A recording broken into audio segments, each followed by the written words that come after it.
સુરત શહેરમાં ડ્રગ્સના નેટવર્ક સામે crime branch સતત કામગીરી કરી રહી છે, ત્યારે ક્રાઇમ બ્રાન્ચે રાજસ્થાનથી સુરતમાં વેચાણ માટે લાવવામાં આવેલા 88.71 ગ્રામ એમડી ડ્રગ્સ સાથે એક આરોપીને ઝડપી પાડી લાખોના મુદ્દામાલ કબજે કર્યો હતો। સુરતના in-charge police commissioner Vabang Jamir દ્વારા no drugs in Surat city અભિયાન ચલાવવા આપેલી સૂચનાને લઈ સુરત ક્રાઇમ બ્રાન્ચની ટીમે ચોક્કસ બાતમીના આધારે ઉત્તરાયણ રંગોલી ચેકપોસ્ટ પાસે વોચ ગોઠવી પોલીસે આરોપી ઇમરાન મહેબૂબભાઈ શેખને ઝડપી પાડ્યો હતો અને તેની પાસેથી 88.71 ગ્રામ એમડી ડ્રગ્સ, રોકડ રકમ, મોબાઈલ સહિત 2.78 લાખથી વધુનો મુદ્દામાલ કબજે કર્યો હતો।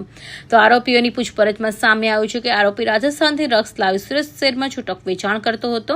પોલીસે એનડીપીએસના એક્ટ હેઠળ ગુનો નોંધી આરોપીના રિમાન્ડ મેળવી વધુ તપાસ શરૂ કરી છે। સુરત શહેરમાં નો ડ્રગ્સ ઇન સુરત સિટીની અભિયાન અંતર્ગત તારીખ 7/7/2026ના રોજ ક્રાઇમ બ્રાન્ચને બાતમી મળેલી રાજસ્થાનથી એક આરોપી અવારનવાર એમડી ડ્રગ્સ લાવીને છૂટકમાં વેચાણ કરે છે। જે બાતમી આધારે ક્રાઇમ બ્રાન્ચની ટીમ SN પરમાર સાહેબ અને પુવાર સાહેબના સ્કોડે એ જગ્યા પર વોચ ગોઠવી ઉત્તરાયણ પોલીસ સ્ટેશન વિસ્તારમાં આ આરોપી મુદ્દામાં લઈને આવતા એને પકડી પાડેલ, જેની પાસેથી 88.71 ગ્રામનો મુદ્દા એમડી, 2,66,000 રૂપિયાનો તથા રોકડા રૂપિયા મળી 2,78,180 રૂપિયાનો મુદ્દામાલ કબજે કરવામાં આવેલ છે। આ આરોપીના વિરુદ્ધમાં અગાઉમાં ચોક બજાર પોલીસ સ્ટેશનમાં 307નો ગુનો દાખલ કરવામાં આવેલ છે અને પૂણા પોલીસ સ્ટેશનમાં SOG મારફતે એક એમડીનો ગુનો દાખલ કરવામાં આવેલો હતો।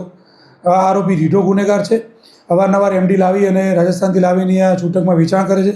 એના અગાઉ એના વિરુદ્ધમાં 2 ગુના દાખલ કરવામાં આવેલ છે અને આરોપી 8 ધોરણ સુધી ભણેલો છે, ડિલિવરી બોય તરીકે નોકરી કરે છે।